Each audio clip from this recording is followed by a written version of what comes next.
It was the end of the rainy season and the beginning of winter in the northern province of Thailand. A group of 6 rugged men was making their way into a remote mountain forest. But they weren't here for a nature hike. They came to secretly fell a colossal golden Takian tree, one that locals say whoever sells its wood will become filthy rich. The leader of the group was named Samchai, in his early 50s, with a hardened stare and a sharp tongue. He was the one who said, "If the wood's worth money, we're taking it. Ghosts, they don't exist."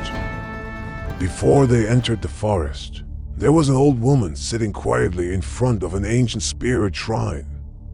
Small and frail, with white hair and bloodshot eyes, she looked at them as if pleading, "Don't go in.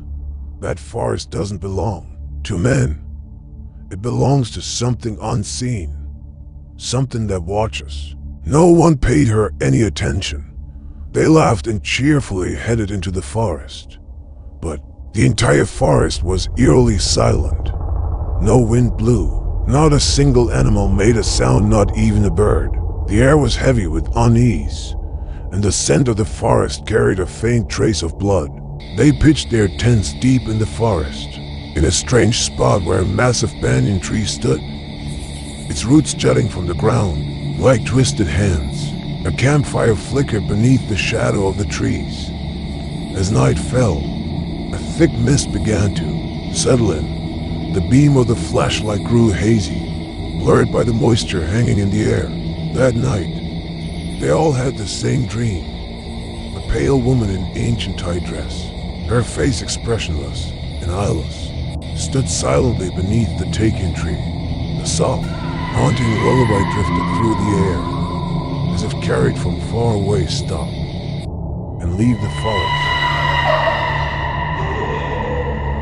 By morning, the youngest in the group was sitting with his knees pulled to his chest.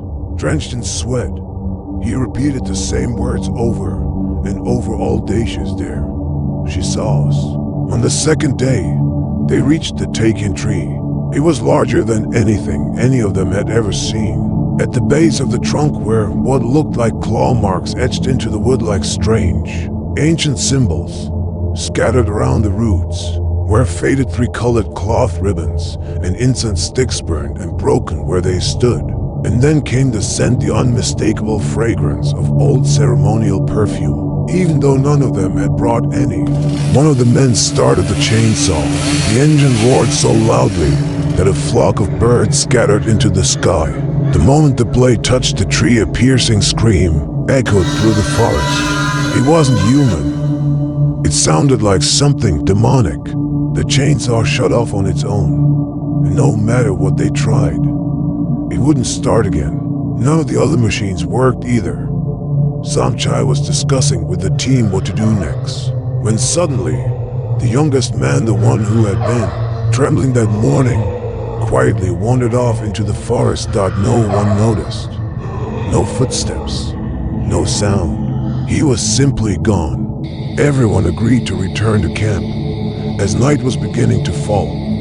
That night, the man who had used the chainsaw and one of his friends were assigned to stand watch. The fog thickened. Flashlights began to flicker, despite having fresh batteries. Then he saw something.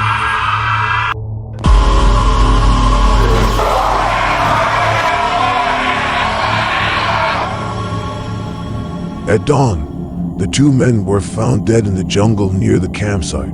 Asterisk panic spread among the remaining members. Asterisk one man lost his mind and ran off into the forest. Asterisk. But no matter which way he ran, he kept ending up in the same place. Samchai still refused to give up. He ordered another man to go and ask forgiveness from the cursed tree. The man approached the tree and suddenly broke down in tears.